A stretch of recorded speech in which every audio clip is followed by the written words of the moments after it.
I'm about to give you further proof that the thousands of strange men being allowed to break into England via the Channel should be classed as a national security threat.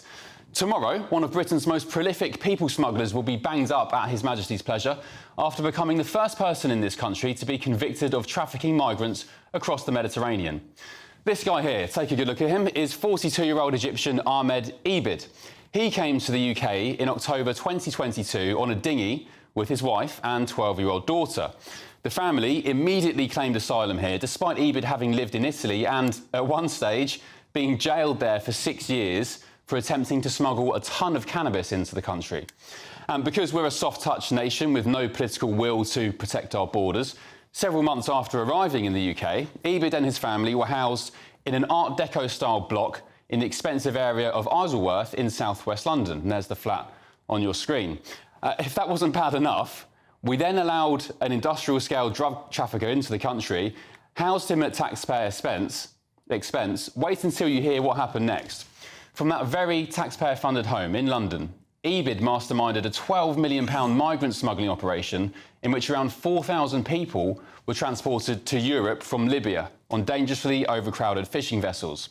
His victims paid around £3 each for those journeys and ended up landing on Italian shores. But the National Crime Agency believes many also eventually made their way to Britain. And Ebid, who had the nickname Captain Ahmed, of course he did, was eventually caught after the NCA linked his London-based mobile phone number to satellite phones that were made distress signal calls to the Italian Coast Guard when migrant vessels began sinking in the Med. It came after a tip-off from the Italians in 2022. The very same year, Ebid arrived in the UK to claim his free house and benefits. The NCA placed him under surveillance and even bugged his London home. Officers listened to his phone calls where they realised Ebid was acting as a virtual skipper and arranging for 600 to 700 migrants to be placed on flimsy fishing boats that had maximum capacities of less than 100. The crossings he engineered took place between October 22 and April 2023. And in one phone conversation, Ebid banned migrants from taking mobile phones on board dinghies and said those who did would be killed and thrown into the sea.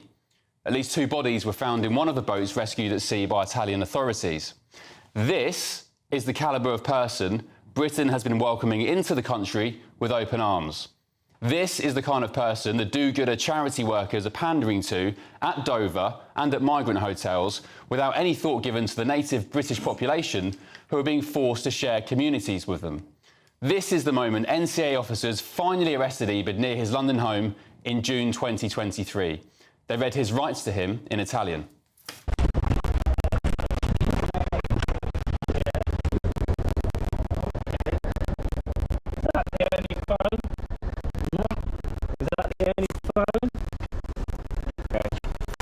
Just listen to me carefully. Se ne arresto da questo a 14:49. Tomorrow, Ebid is expected to be handed a lengthy prison sentence when he appears at Southwark Crown Court in central London. We all know our prisons are at maximum capacity, so I don't know why we're even bothering to jail him here at vast taxpayer expense when we could just send him back to Egypt. And no doubt once his sentence is finished, he'll be allowed to stay in the UK anyway, won't he, under ECHR rules that give him a right to a family life. What a joke. But what's more pressing is the need to finally, once and for all, class the small boats invasion as a national security emergency. Nigel Farage called for that very thing at PMQs this week. The Prime Minister agree. Now is the time to declare the situation in the English Channel as a national security emergency. Yeah.